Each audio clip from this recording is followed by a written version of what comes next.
Vampires, blood-sucking, stealth, and a crossbow, all in VR? Let me explain.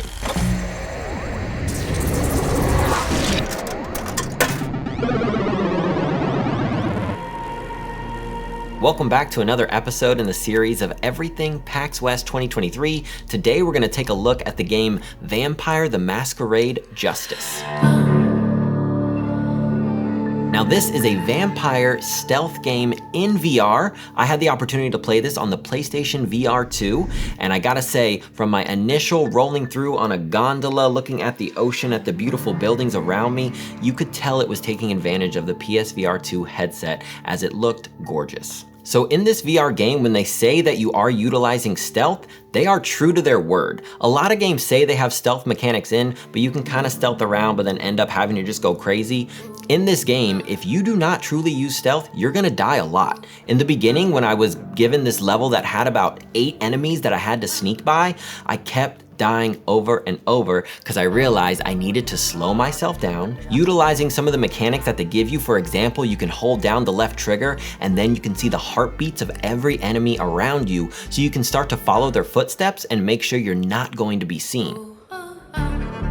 As I utilized that mechanic more, combined with the crossbow, it really helped me get through the levels with a little bit more ease. Now, while I could take out my left wrist and I could create any type of arrow, while at the time there was 2 different arrows I could make, one of them being to put my enemies to sleep, I would imagine as you progress through the game, there's gonna be other different type of arrows you can get to help you along your journey. But I mainly use the ones to put my enemies to sleep, where you would create the arrow, put it into your crossbow, load it up. Once you shoot it at the enemy, they would typically be asleep for maybe about 20 to 30 seconds. So it allowed you time either to sneak by them and get to another area within the building, or find your way around them, get behind them, so you can suck their blood. Now, in regards to sucking their blood, that involves you grabbing the enemy and then you have to bring your face to their neck.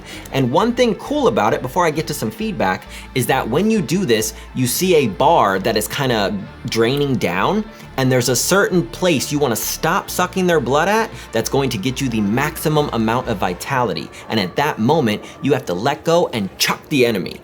And it was a fun mechanic because every time the ragdoll effects really kicked in, whether I was standing, if they're over stairs or something else. So you're kind of in there sucking their blood, you see the little thing, and as it gets to that perfect point, you let go and chuck them. And you kind of hear a little bit of noise and you get a little bit more satisfaction knowing that you got that extra vitality. One thing that I didn't quite enjoy was that as I grabbed the enemies, I always had to bring myself forward. There was times where it felt like it would have been a lot easier for me to grab the enemy and bring them into me, especially at the end of it when you're done sucking all the blood out of them. When you let go of them, I mean, they go. That ragdoll effect, like I said, kicks in. So I would hope that maybe in some future patches that I could bring them to me. I just felt like that would make it a little more comfortable when it comes to sucking the blood out of my enemies, as I do so often.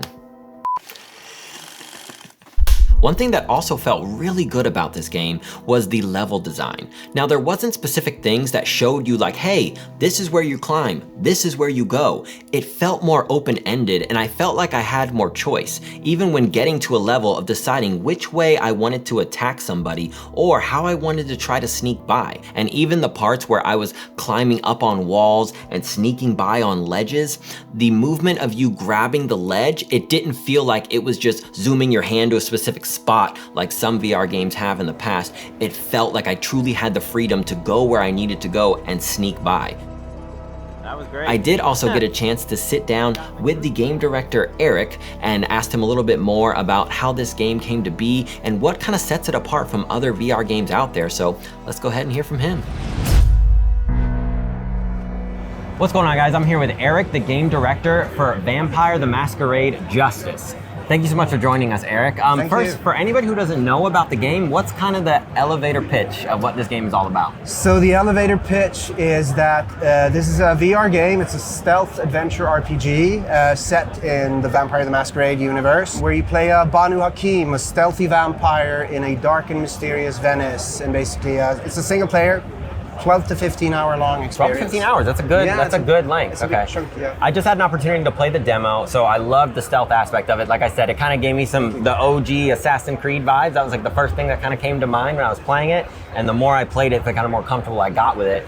As you progress throughout the missions, is it more of like different levels where you have just more characters you have to kind of take on, or how does that difficulty ramp up? So the difficulty ramps up mainly through, we have different enemies with different types of weapons. You're gonna be facing vampires, kindred, you're Okay. gonna be facing their slaves, their ghouls, and you're gonna be moving around in the streets like you did in this demo, but also in the sewers under Venice, and also in big, opulent, fancy-looking palazzos with a lot of security, more powerful enemies. But you also upgrade. You also become more powerful. That's actually going to be my next question. So Yeah. I know within the demo I had the crossbow, and then I had the different items I could utilize as far as like boiling the blood. Yeah. How many more of those different things do we get throughout the course of that 12 to 15 hours? So for every mission, you gain experience points, and you can spend those purchasing discipline upgrades in new disciplines. Some upgrades you actually have to explore and find secrets. So you can. Some of them you don't have to.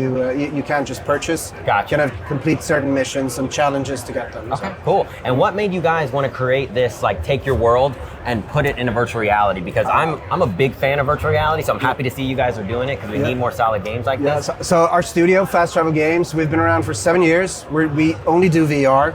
So this is our sixth, I think, internally developed Nice, title. nice. So VR is what we do. That's just what you do. Okay, I love it. Love it. And we used to work, one of our previous titles is Wraith the Oblivion Afterlife. It's a horror title, and it's set kind of inside the same IP universe, the World of Darkness, as this one. Gotcha. So, yeah. Well, I love it. Game looks beautiful. Like I said, I had a Thank blast. He said I did good at it. Maybe he's just being nice. I don't know. We'll see. But looking forward to playing this one. And thank you so much for joining me, man. Appreciate you. Thank you for coming here. Thank you. Thank you. Once again, a massive thank you to Eric and his team for allowing me to get a large playtime with this game. Now, unlike a lot of games that we saw on the show floor, this actually does have a release date, November 2nd. You can get your own hands on this game. It is coming out for the PSVR 2 and the Meta Quest 2. So be on the lookout for that. I know I will be, as I'm so excited to actually get a real stealth game in VR. As I said before, a lot of these games that claim to be stealth is not really, right? It's like, okay, sneak around a little bit, oh, you mess up, going guns blazing. This is not that game. You're gonna actually have to utilize all the skills that they give you in order to complete each mission, and I'm excited to see how that level design will step up as you progress through the game. Now, Eric and his team were also kind enough to let me know that they would be providing me with a review code for this game, so when it does come out, be on the lookout for a review video that will be dropping. And if you also want to stay in the loop on everything I got to see at PAX West, like this video, subscribe if you haven't already, and as always, I appreciate you guys joining me today, and time for me to get back to being a dad.